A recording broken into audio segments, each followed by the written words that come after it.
to Salam Media, and thank you so much for joining. I think what we can call, a global emergency broadcast that we are currently having, where journalists across the worldwide, respond to Israel's war on Gaza's press. The deadliest conflict for journalists in what we know is recorded history. With over 200 media workers killed, we are witnessing not just individual tragedies, but the systematic silencing of Gaza's truth tellers.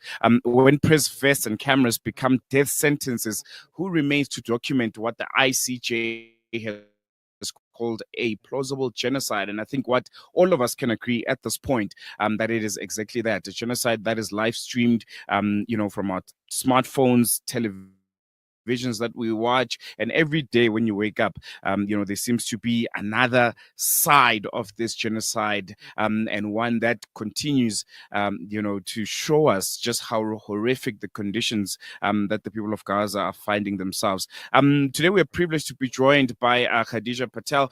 She's the former chair of the International Press Institute. She's an award-winning investigative journalist. She's done work with Al Jazeera, the BBC, and a whole host of other international media platforms, and she's also former editor of South Africa's Mail and Guardian. Khadija brings decades of experience, especially when it comes to defending press freedom across continents, and we are very, very excited and looking forward to a very insightful conversation with her this afternoon. Khadija, assalamu alaikum. Jazakallah so much for joining us. Welcome to Salam Media, and thank you so much for giving us your time. Alaikum salam wa rahmatullah. Thank you for having me. I think we can kickstart the conversation with, you personally, as the former head of the IPI. You've tracked journalist killings worldwide. Gaza has now surpassed Syria, Iraq, and Ukraine to become the most dangerous place for journalists in modern history. How do you react to this reality, and what does this systematic elimination of media workers reveal about both Israel's military strategy and also the international community's failure to protect press freedom? I think that what's clear now is that there's a complete breakdown of international law, that all the systems that are meant to be in place to protect institutions like a free press are simply under attack. They're under systemic attack, because a journalist killed in Gaza is not just a journalist killed in Gaza, but it is really a killing of the potential for truth to be told anywhere and everywhere in the world. So we're seeing a systematic onslaught on the potential for truth to be told everywhere in the world. And I think that for us is what's most worrying, is that there has been no consequences for what in various instances has been the targeting of journalists. The committee, our colleagues at the Committee to Protect Journalists, CPJ, in the US have said that at least 10 journalists, there appears to be evidence of at least 10 journalists to have been deliberately targeted. So evidence that's visual or other evidence that point to a deliberate targeting of journalists. Now, of course, there are more than 180 journalists that have been killed, but the fact that there is already evidence of direct targeting of at least 10, and there has been no consequences for this, is telling. And it's telling of not just impunity that the Israeli military acts with, but rather the absolute breakdown of international systems to bring this occupation to an end, to force an end to what is a genocidal campaign against the Palestinian people, and to protect the basic human rights of the people who live in Gaza. And that is troubling, because again, what the message that I would like to stress is that this is not a problem isolated to Gaza, isolated to the actions of the Israeli military, but the fact that the Israeli military can act with such impunity points actually to a broader breakdown of international systems, the systems that we've been told are meant to uphold human rights. And that is troubling for more than just the Palestinian people. It's troubling for more than just this campaign of violence, but really does pose greater questions about how human rights everywhere in the world is likely to be upheld when this then is the standard that we're seeing. And when it comes to the issue of Gaza and what we continue to see there, as a South African, naturally, it will be the first thing that happens is to try and draw those parallels between apartheid South Africa and what's currently happening in Gaza also. Just looking at the silencing of the media as a South African journalist, looking at how the apartheid era kind of censorship was happening and drawing parallels with what's happening in Gaza. Is there any kind of key takeouts that we can take from these two scenarios? And is there a sense of a total media blackout that could ultimately happen in Gaza if the killing of journalists continues unabated? It's difficult to draw direct parallels simply because technology was so different then to now, that is in South Africa's case to now. But some of the conditions are indeed very similar in that under the state of emergency in South Africa, there was very little independent information, verifiable information, independent media was under complete threat. So there was very little credible information that could be found at various points during South Africa's own struggle against apartheid, and particularly, like I said, during the state of emergency. But it was really the courage of journalists who withstood, grave personal consequences and grave personal risks to ensure that the truth does get told, that there is some kind of understanding of what was happening, of the true nature of the apartheid regime during those days of the state of emergency, that really paved the way for South Africa's own independent media to be built.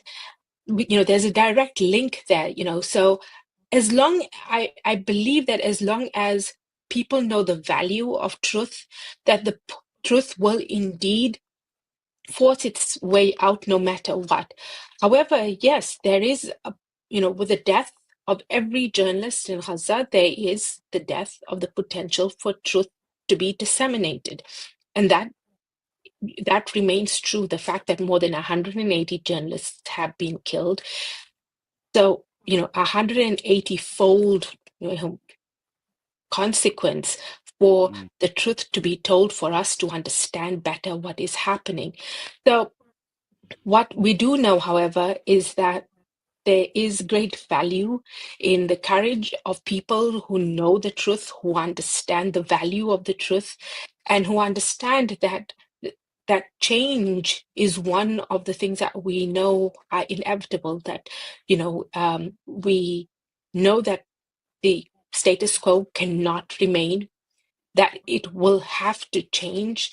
And, one of the forcing mechanisms for change is truth. And really, this is why, the rights of journalists to tell the stories of what's happening in Gaza must be upheld, because that is perhaps the greatest potential for change to happen. Mm, mm, mm, can we maybe just come to the response of this? How do we respond? How do we counteract this reality? Because it almost feels like we are in a new phase of this genocide. You have the re-emergence of Donald Trump, which I think, if you look at the latter part of the previous year, there were these peace talks, negotiations that were happening. There seems to be, a bit of positivity coming out of Gaza, and whether or not the peace talks and the ceasefire deals were legit or not, I think it's a topic for another day. But there was a sense of movement, if I can put it that way. But from the beginning of this year, it almost feels like things have gotten worse. It almost feels like we are in a new chapter that sees the people of Palestine eliminated and extinct, and that's the goal. How do we respond to this new reality? How do we respond to journalists being killed at this scale, especially from maybe the South African point of view, South African media point of view, which I've been quite disappointed with because of how silent it has become. So I think that to answer, there's a lot of questions I think in your comments there, but I think that first of all, yes, I agree that the current phase of the genocide appears to be worse, and it really is worse because so much of our attention is also diverted.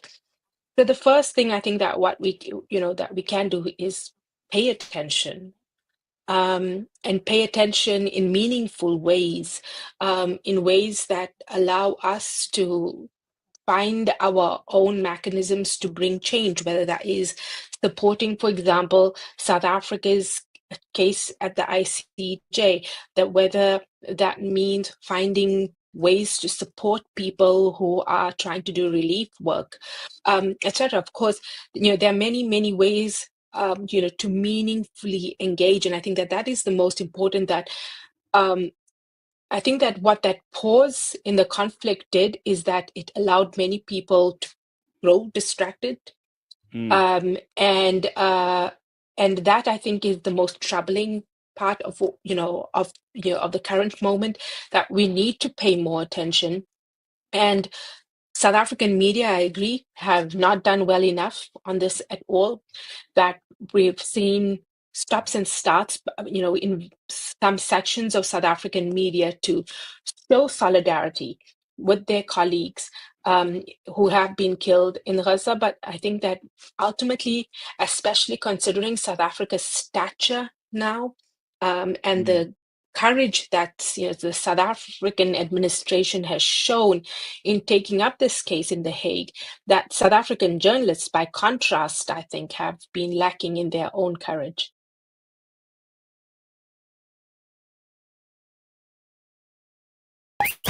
This is Salam Media.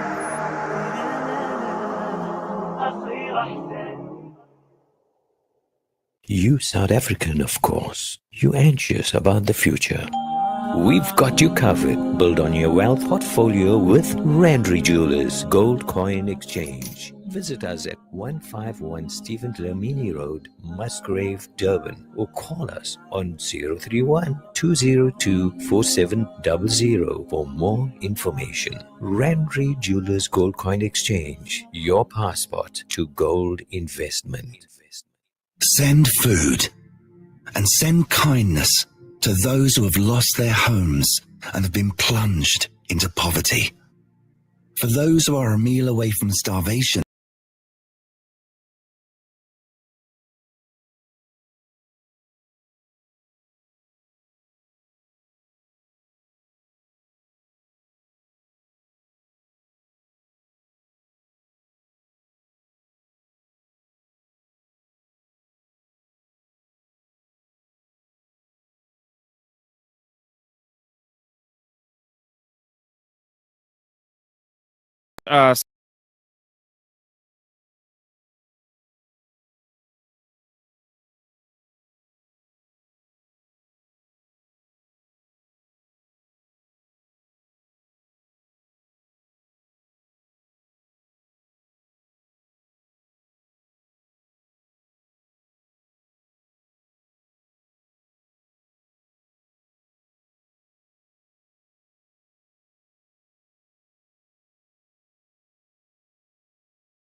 courage that the South African administration has shown in taking up this case in The Hague, that South African journalists, by contrast, I think, have been lacking in their own courage.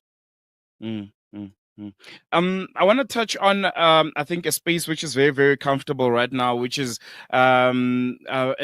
social media. It's become, I think, one of the spaces where, with people trying to find alternative voices and to move away from legacy media, we find ourselves now resorting to social media as our primary source of information.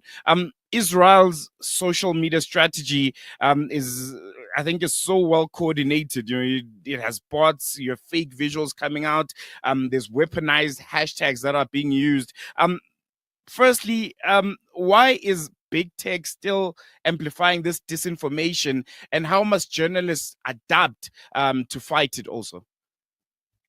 I mean, first of all, I think that perhaps 10 or 15 years ago, we thought about social media's democratic potential and upheld it and thought about it as an agent for good. I think we are long past that moment. And the idea that social media is a platform that can allow alternate voices and allow more complex views to be added, I think that age sadly is gone.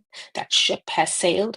Big technology ultimately has been found to be corrupt, I would say, in that we have seen the absolute capitulation of some of the biggest tech companies in the face of political pressure in the last few months and indeed in the last few years. We know that Meta, the company that owns Facebook, for example, they all but dismantled their entire fact-checking team in the last 3 months. That is the actual safeguard to make sure that information that gets transmitted on these platforms is indeed true. And even that team was so small that it was not able to actually capture the breadth, the linguistic breadth, etc., of the world and of the kind of the footprint of Facebook and its other platforms. The fact that that team was dismantled tells you a lot about the priorities of the owners of these platforms.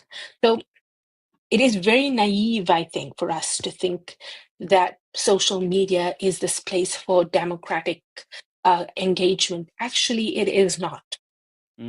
I read yesterday that the Israeli government has been responsible for the most number of takedown requests on Meta-owned platforms. So a takedown request is when you see a piece of content on for example, on your Instagram platform, and you can report it and you can ask for it to be removed for whatever reason. And 98%, something like that, a very high percentage of takedown requests from the Israeli government were actually approved. So the idea then that social media platforms are some kind of democratic haven is ill thought of. We need to ensure that we create our own spaces for public dialogue, that we go back to grassroots engagement, that we create new platforms, whether those are through basic things like in-person gatherings, even a gathering of 10 people. Those are spaces I think that we need to begin rebuilding slowly, because 100 such gatherings of 10 people creates a change within communities that we need. And this is today about Gaza, but Gaza, I think, has come to represent a lot more, and it's about a sense of belonging. It's about a sense of justice. It's about our own social responsibility towards others, and that must be upheld. And I don't think that we can depend on technology platforms controlled by billionaires whose politics have been deeply compromised to see this through. I want to bring the conversation back to South African newsrooms. You've worked, with some of the biggest, media companies in the country. why is there this lackluster approach when it comes to reporting on Palestine and on Gaza? Is it an issue of resources? Is it an issue of not understanding the lived realities of the people of Gaza and this genocide essentially, or is it part of the broader legacy media kind of strategy that we've seen the world over that doesn't give as much attention, as much eyes and ears to Gaza compared to other places? I think, with the Russia-Ukraine war, it was so well documented, even here in South Africa. I mean, each and every day you see a new story coming out of there. But when it comes to Gaza, it can go weeks on end without, any kind of reporting, even though there's these atrocities that are happening. Why is that? Why is our newsrooms not quite grasping what's happening in Gaza and how important it is to educate the public on? So there's a crisis in South African media that goes beyond this issue. And I don't think that or South Africans outside of a certain news or NGO space understand the gravity of this crisis. But it's a crisis that we've been ringing the alarm bells on for the last 5 years, and it is now perhaps at its worst moment. And that is that South African media is in existential peril.